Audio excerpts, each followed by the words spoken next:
Included with your vehicle purchase are extensive trial plans for AcuraLink Connected by OnStar, a suite of services allowing you to connect with your vehicle remotely.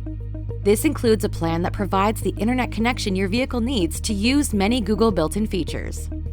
There are 2 ways to activate AcuraLink Connected by OnStar. The easiest is during the My Garage delivery experience. Open the My Garage link emailed to you by your dealership. When you reach the AcuraLink page, select Start Activation and complete the on-screen steps.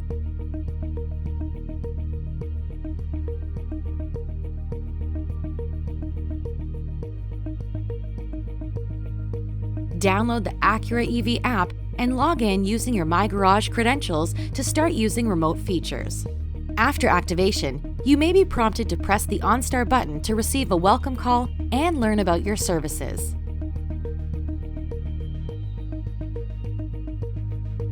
To manually enroll in AcuraLink Connected by OnStar after delivery is already complete, initiate manual enrollment by pressing the OnStar button in your vehicle.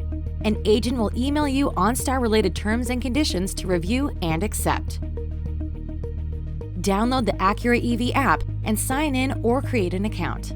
The account must use the same email and postal code as provided to the agent. You will receive an AcuraLink activation email after accepting the OnStar terms and conditions. Select the Activate Now link on your smartphone and follow the remaining steps in the app to complete activation. This includes creating a PIN for sending remote commands to your vehicle. The Acura EV app dashboard gives you access to a wealth of vehicle information and features from your smartphone, such as charge status, remote commands, charging station locator, and more. Different connected features have different trial periods. Use the OnStar button to connect with an agent for more information on each plan.